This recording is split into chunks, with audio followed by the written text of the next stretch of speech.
In this video, we discuss property tax exemptions for certain disabled veterans. Why is this topic important? Financial relief. Exemptions provide much-needed financial relief to disabled veterans, reducing their overall tax burden and allowing them to allocate funds to other essential expenses. Recognition of service. Property tax exemptions serve as a form of recognition and appreciation for the sacrifices made by disabled veterans in service to their country. Improved quality of life. By reducing the financial strain associated with property taxes, exemptions contribute to the overall well-being and quality of life of disabled veterans and their families. So let's get into it.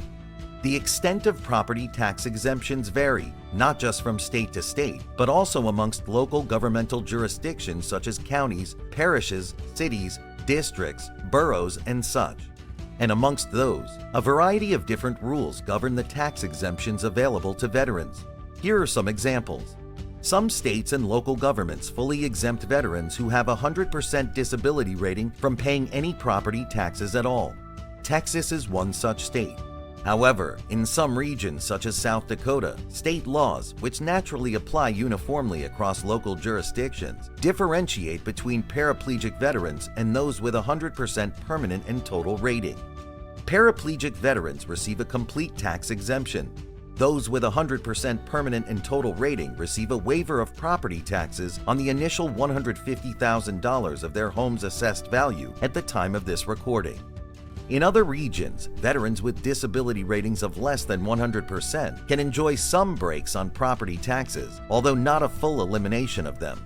For example, at the time of this recording, some local jurisdictions in the state of Vermont enable veterans with ratings of 50% or higher to lower their assessed property value before the tax rate is applied. Utah, at the time of this recording, afforded significant reductions in property assessed value for taxing purposes for veterans with disability ratings as low as 10%. Maine allows property taxes for veterans who served during war periods and are over 62 years old, irrespective of any disability status.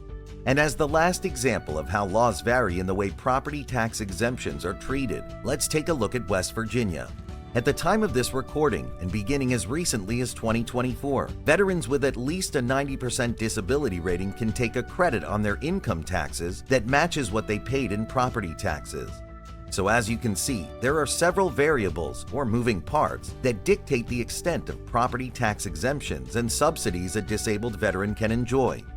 Here are 5 important considerations for veterans looking to take advantage of such benefits. 1. In most cases, these exemptions are not automatic and have to be applied for with the local tax assessor after you've purchased your home. This also means there may be an interim period in which you are charged property taxes while your paperwork is in process, and those amounts would be refunded later upon approval. 2. Some disabled veterans base their decision on where to relocate and settle down for their retirement years solely on whether there's a significant enough property tax break for them.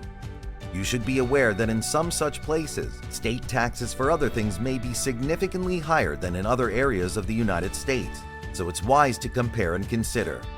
3. Many veterans who aren't rated 100% decide not to pursue property tax exemptions because the local laws require a 100% rating.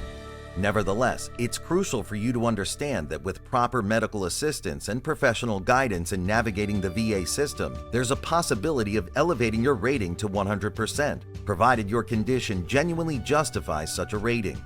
Unfortunately, many eligible veterans with legitimate circumstances that meet the criteria are discouraged from pursuing it due to the obstacles and challenges they face with the VA.